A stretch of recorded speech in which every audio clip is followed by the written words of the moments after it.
Hello everyone, आज हम लोग 17 जुलाई के कुछ करंट अफेयर्स देखेंगे। तो चलिए पहले प्रश्न पर चलते हैं।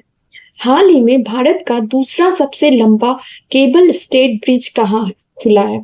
तो यह शिवमोगा में खुला है। भारत का दूसरा सबसे लंबा केबल स्टेड ब्रिज शिवमोगा में खुला है। तो देखते हैं आगे।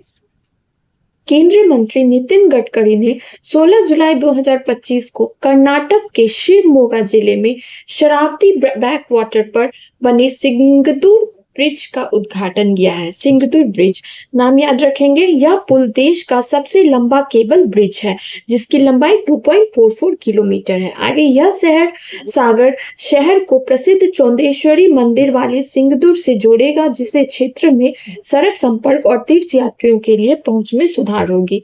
तो नाम याद रखेंगे, नाम बहुत इंपॉर्टेंट है। सिंगदूर ब्रिज का उद्घाटन किया है। आगे बढ़ते हैं दूसरे प्रश्न पर। हाल ही में कौन हिंदुस्तान कोका कोला बेवरेजेस के नए सीईओ नियुक्त किए गए हैं? तो हिंदुस्तान कोका कोला बेवरेजेस के न्यू सीईओ नियुक्त किए गए हेमंत रूपानी। हाल ही में तीसरे नंबर प्रश्न पर चलते हैं। हाल ही में धीरज कुमार का निधन हो गया, वह कौन थे? तो वह अभिनेता थे। चौथे प्रश्न पर चलते हैं। हाल ही में राष्ट्रपति मुर्मू ने किसे कलिंग रत्न पुरस्कार प्रदान किया? तो कलिंग रत्न पुरस्कार मिला है धर्मेंद्र प्रधान जी को। तो याद रखेंगे, राष्ट्रपति मुर्मू ने किसे कलिंग रत्न पुरस्कार दिया है? तो यह धर्मेंद्र प्रधान जी को दिया है। पांचवें प्रश्न पर चलते हैं। हाल ही में किस राज्य में भूमि पंजीकरण के लिए my deed NGDRS pilot project शुरू किया है?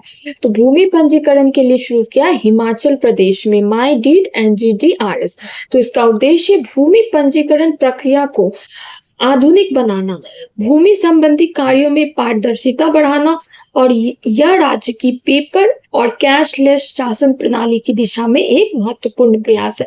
तो यह इसका उद्देश्य है और यह इस तरह से राज्य की पेपर और कैशलेस प्रणाली को, शासन प्रणाली को मजबूती प्रदान करता है। यह याद रखेंगे। चलिए, भूमि पंजीकरण के लिए my deed NGDRS pilot project Himachal Pradesh में। छठे प्रश्न पर चलते हैं। हाल ही में किसे गिफ्ट सिटी का प्रबंध निदेशक और CEO नियुक्त किया? तो गिफ्ट सिटी का प्रबंध निदेशक और CEO नियुक्त किया गया है संजय कौल जी को। तो याद रखेंगे नाम, संजय कौल को गिफ्ट सिटी का प्रबंध निदेशक और CEO नियुक्त किया गया। सातवें प्रश्न पर चलते हैं। हाल ही में भारत में प्रोसेस्ड आलू उत्पादन में कौन शीर्ष राज्य बना है? तो भारत में प्रोसेस्ड आलू उत्पादन में शीर्ष राज्य बना है गुजरात।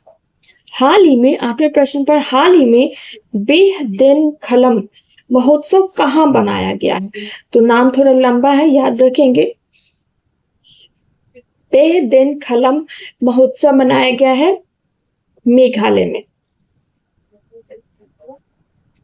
नौवें प्रश्न पर चलते हैं। हाल ही में किस देश ने दुनिया की पहली पारंपरिक ज्ञान डिजिटल लाइब्रेरी शुरू की है?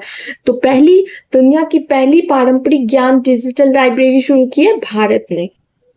याद रखेंगे। आगे 10वें प्रश्न पर चलते हैं। शुभांशु शुक्ला कितने दिन के बाद इंटरनेशनल स्पेस स्टेशन में वापस आए हैं? तो ये 18 दिन के बाद वापस आए हैं। इनमें शुभांशु शुक्ला जो है इंटरनेशनल स्पेस स्टेशन गए थे, जो कि वापस 18 दिन के बाद आए हैं। चलिए 11वें प्रश्न पर चलते हैं। रो रो फेरी सेवा किस राज्य में शुरू की गई है? यह रो फेरी सेवा हाल में ही गोवा में शुरू की गई है। तो रखेंगे, इंपॉर्टेंट क्वेश्चन है। हाँ, देखते हैं आगे। हाल ही में गोवा सरकार ने मांडवी नदी के पास ही रो फेरी सेवा का शुभारंभ किया है। तो चलिए आगे 13वें प्रश्न पर चलते हैं। हाल ही में किस देश ने मधुमक्खियों के लिए अब तक का सबसे हल्का मस्तिष्क नियंत्रित उपकरण बनाया? तो यह चीन ने बनाया है।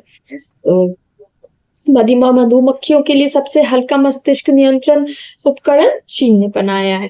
आगे देखते हैं 14वें प्रश्न पर चलते हैं। हाल ही में भारत में कब AI प्रशंसा दिवस मनाया गया? यह BBI है, तो उसको याद रखना है। इसका डेट 16 जुलाई को। AI प्रशंसा दिवस कब मनाया गया? तो यह 16 जुलाई को मनाया गया। तो यह थे कुछ 17 जुलाई के कुछ करंट अफेयर्स के प्रश्न। 10 प्रश्न बहुत ही इंपॉर्टेंट है, तो याद रखेंगे। आगे मिलते हैं दूसरे क्लास में। तब तक के लिए धन्यवाद।